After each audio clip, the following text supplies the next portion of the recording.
para dar a ideia que houve realmente algo para com a terra, que seria a queda de um ser, que alguns chamam de Lúcifer, que até hoje não sei onde está isso na Bíblia também. Bom, enfim. Então uma questão Onde mais... está o quê? Lúcifer. A palavra Lúcifer. A palavra Lúcifer. Senão vai chover telefonema aqui com aquele texto. Deixa chover. Tá bom. Ele te explica. Esse nome Lúcifer não existe na Bíblia. Já vamos começar por aí, vamos ser bem claro e sincero. Essa teoria, essa pseudo-teoria de Sofrônios de Averônimo, que isso tudo iniciou com ele, quando foi fazer a versão da Vulgata Latina, ele que deu a introdução a esse nome Lúcifer, que é em latim, porque, em primeiro lugar, que Deus nunca denominou nenhum anjo com o termo em latim, sempre em hebraico, Luci, em latim, Luci, luz, fer, portar. Portar luz, que isso vem uma tradução de Isaías 13:14, que é uma outra base que há para a queda desse ser angelical. Como caíste do céu, ó estrela da manhã, filha da alva, tu que debilitavas as nações e tu dizias no teu coração. Estrela da manhã foi a nota que São Jerônimo, praticamente, ele deu a Isaías 13:14 em latim Lúcifer, que é um nome totalmente equivocado. Por quê? Quando pega esse nome Lúcifer, depois vou entrar no texto de Ezequiel, só para explicar essa questão desse termo Lúcifer, quando eu pego esse termo Lúcifer em latim, quando eu chego lá para Pedro, em latim, na Vulgata, até que a estrela d'alva nasce em vossos corações, quando eu chego lá em latim, sabe qual nome que está? Lúcifer.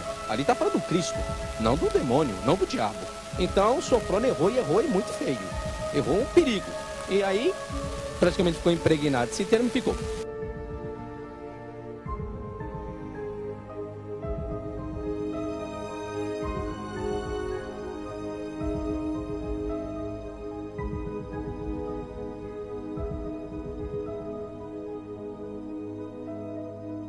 Ezequiel 28, na verdade, não faz menção da queda de ser angelical nenhum, e vou explicar por quê. Primeiro, o capítulo 26 fala sobre a grandeza da cidade de Tiro, fala sobre o orgulho e fala sobre a queda. Essas são as verdades centrais do capítulo 26. O capítulo 27 de Ezequiel vai utilizar as mesmas três verdades centrais. Vai falar sobre a grandeza das embarcações do comércio do rei de Tiro, sobre o orgulho que levou e sobre a queda das embarcações, que é o que ocorreu. E o capítulo 28 vai lidar especificamente com o rei de Tiro. Ou seja, o que levou a ele a se engrandecer? A cidade que tinha, a comercialização que tinha. E o que levou isso? O orgulho. E o orgulho levou o quê? A queda. Aí lá, tu eras querubim ungido para proteger e te estabelecer no monte santo de Deus estava. Peraí. Então, se eu acredito que o versículo 1 do Gênesis foi a primeira terra antes de Adão, aí existe um intervalo de tempo, que é o versículo 2 da terra de Adão. Houve a queda desse ser, destruiu. A única base que existe para isso é Ezequiel 28. Aí vem a pergunta: se ele realmente caiu e estava lá para proteger, protegia o que e de quem? Se ele protegia o que e de quem, logo então existia a maldade já no ser humano. Peraí, a maldade então veio de quem? Dele ou de Deus? Peraí, então eu não posso dizer que esse texto cabe à queda dele. Agora, então por que está querubim? Vamos lá então, querubim ungido. A palavra querubim é plural de carab, que vem do tronco verbal, do tronco K, terceira pessoa do masculino singular. Carab significa estar ao lado. E o capítulo antecedente 26 e 27 afirma que o rei de Tiro era ele quem enriquecia os reis da terra, ou seja, era ele quem estava ao lado. E quando diz que andava nas pedras afogueadas, era justamente o manto, segundo a história do rei de Tiro, que ele se vestia com um manto cheio de pedras preciosas. E por que referência ao Éden, professor? O Éden, só fácil. Primeiro que o Éden, no capítulo 27, negociava com a cidade de Tiro. Éden, Cané e Éden. Está lá no capítulo 27, o nome Éden. Comercializava com Tiro.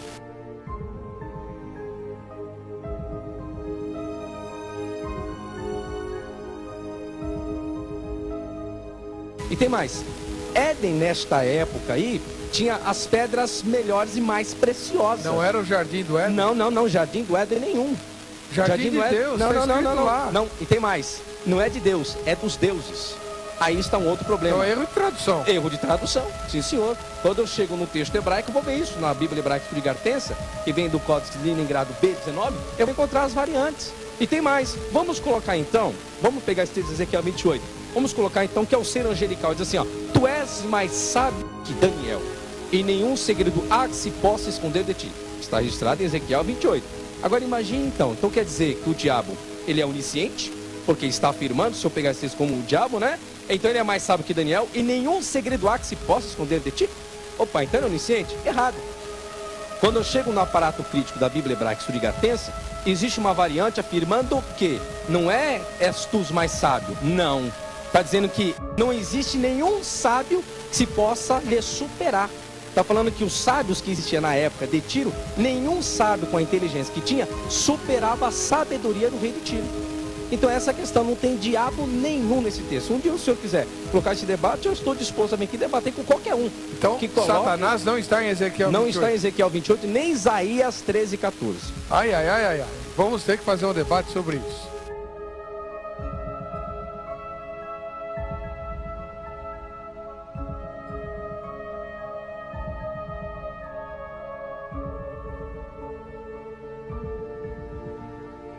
Manda manifestar o desgraçado chefe agora, rapidinho. O chefe. O principal. Isso, o principal, o mais forte. Vamos lá. O mais valente. Vamos lá. Vamos, o mais valente. Seja o Lucifer, seja o Satanás, seja lá o raio que for, manifeste o chefão agora. Vamos. O principal. Quem é você? Quem é você? Eu sou o Lucifer. Esse aí, esse é meu chefão. Quer dizer que você é forte, hein? Desgraçado, seja quem for. E agora, desgraçado?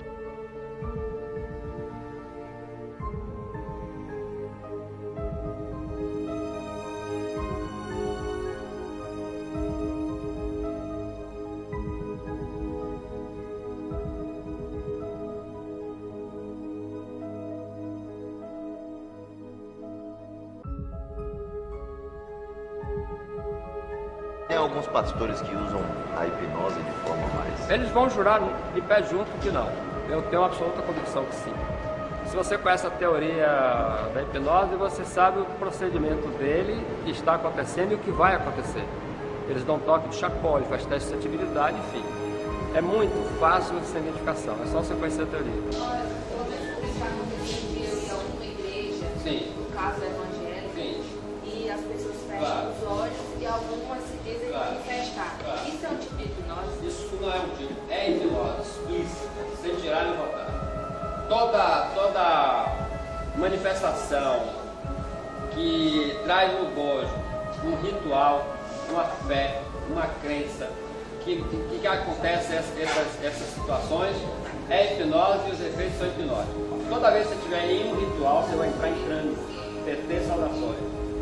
Nada mais é ritual do que os ritos religiosos. Portanto, você está aberto para isso. E essa onda de eu colocar a mão na testa e o cara cair se chama toque de chacô. Eu fiz ontem isso aqui adoidado.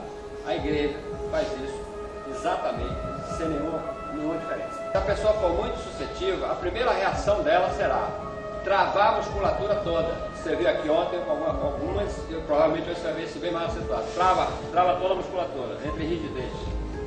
Essa rigidez é um sintoma de hipnose. Travou.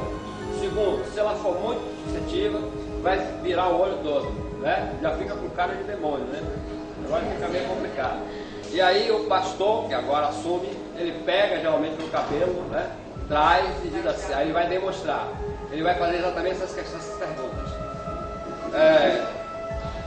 Vem cá, demônio. Já chamou, já está induzido. Né?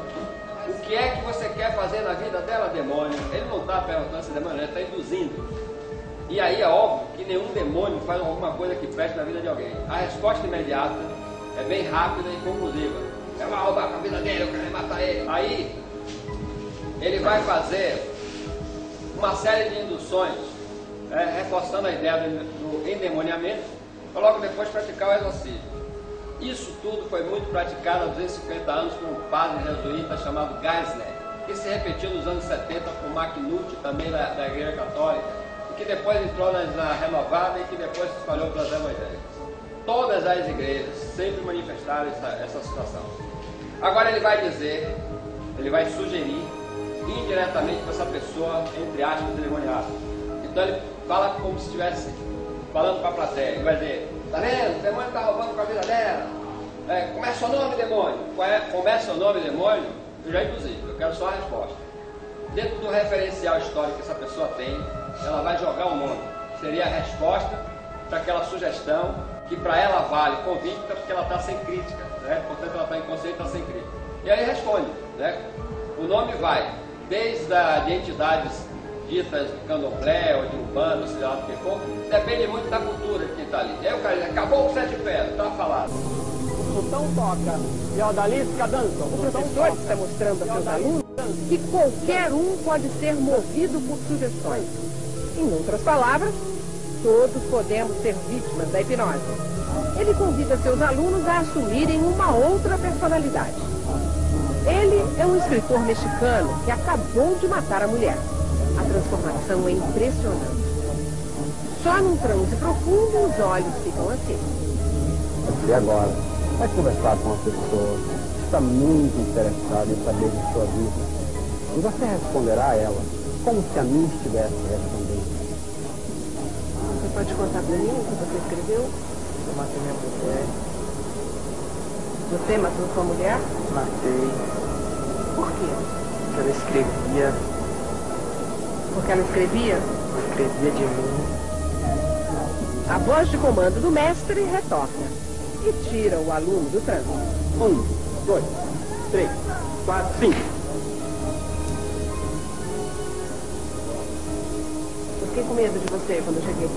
Medo por quê? Porque você ficou bravo, você disse pra mim que não queria que eu lesse seus textos. Você se lembra disso? Não lembro não. Eu falei de sua. Eu escrevo uma letra de forma. Você não escreve assim, não? E como é que é esse texto? Eu não consigo ler direito. Se pudesse ler pra mim? Com a primeira punhalada, fiz um corte transversal no alto do peito do Tâmara. Sabe quem é Tâmara? Não. Eu já tive uma amiga na escola que chamava Tamara, mas nunca dei um corte transversal no alto do peito dela.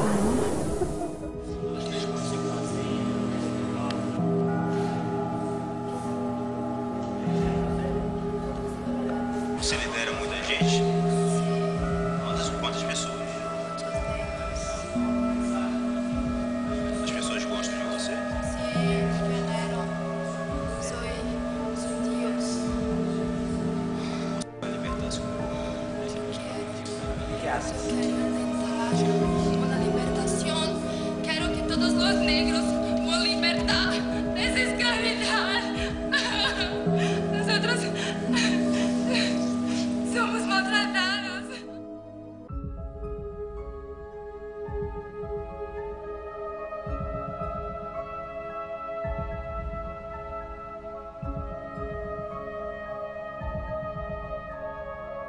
Para eu tirar alguém aqui de transe, ontem, eu fiz aquela contagem de 1 a 10, né?